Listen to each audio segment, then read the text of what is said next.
Hi, Sharzad. Hi, Emily. Hey, good to see you today. Thanks for joining. You?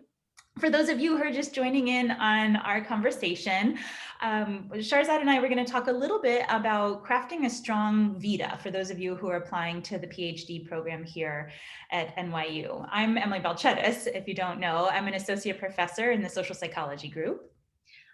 And I'm Sharzad Gudarzi. I'm a fifth-year student here at the NYU Social Psychology Department.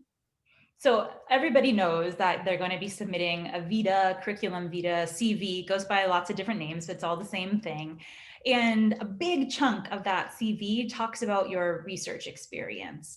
So how do you have advice, Sharzad, on how people could structure their CV? How did you approach creating that document? Yes, so definitely, as you mentioned, that the big part of the CV was just detailing my research experiences.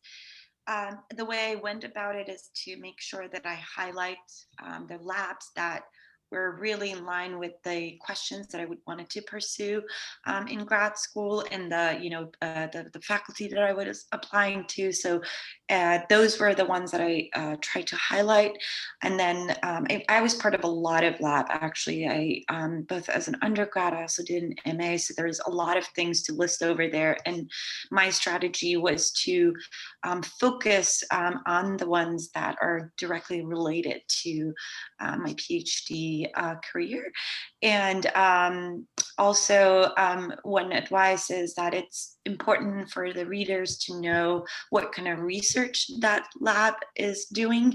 And so it would be nice to have a little description of, what is the topic that the lab investigates.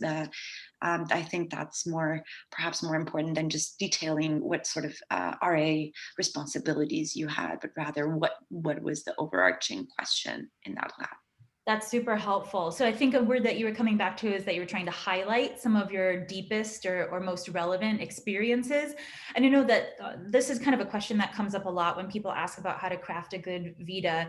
Do you list your research experiences chronologically from the one that you did the furthest time ago or the one that you've just recently had?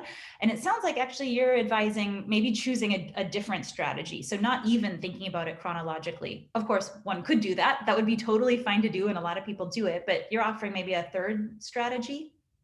Um, so interestingly, for me, it so happened that my most important labs were the ones that I joined the latest, and so it was also in reverse chronological order.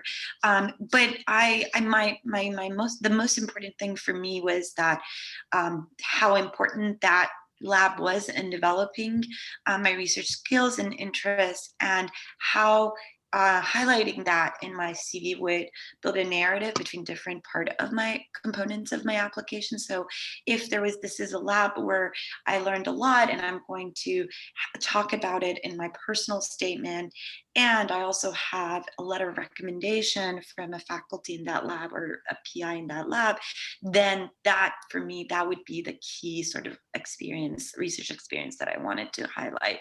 But fortunately for me, this happened to be chronologically ordered as well. So yeah, so just as a takeaway, then just realize you have multiple options from oldest to newest, newest to oldest, or in terms of depth of experience and choosing to organize it that way. And you can communicate that depth of experience by telling us some of the skills that you developed in that research lab, like your proficiency with SPSS or with R, or a programming language that you learned, or a technique that you gained experience with, like eye tracking. But also important, as Sharzad is saying, is talking about what was the content of the research questions that you were asking. That might be evident in the name of the lab, but you can go a little bit deeper, a little bit more specific, so that we get a sense of the theoretical questions of interest that you were thinking about as you were developing those skills as well. And I think that's really cool that you mentioned connecting the dots across all the different components of the application. That's a really great suggestion, Sharzad, to prioritize or give more weight or space in your vita to the deepest or longest research experiences you had, and to make sure you explicitly connect those to the content of your research statement, and perhaps have a letter writer also comment on that to really reinforce that narrative about your preparation and interests as an applicant. I think that's great. Yes, and Any I other? apologize if I made the mistake. So definitely, yes, definitely put in your, stats skills, whatever you use. I apologize if I didn't make that clear. That should definitely be there as well as the question. Yeah. Yeah, those are all good things to include. Any other pieces of advice as people think about structuring the research experience component of their CV? Um, No, just I think, yeah, just make sure that you're highlighting the deepest one, the one that you really learned a lot from and really helped you get prepared for graduate studies. So that would be my piece of advice. I agree. That's what we're looking for when we're reading these applications, is to see, where did you spend your time? What did you learn? And does it support or reinforce your statements about what you want to be studying in the future? You can connect your preparations there to what it is that you want to further develop in graduate school. And that's what we're hoping to see.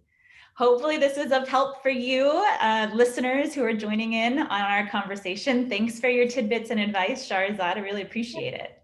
Yeah, thank you. Thanks.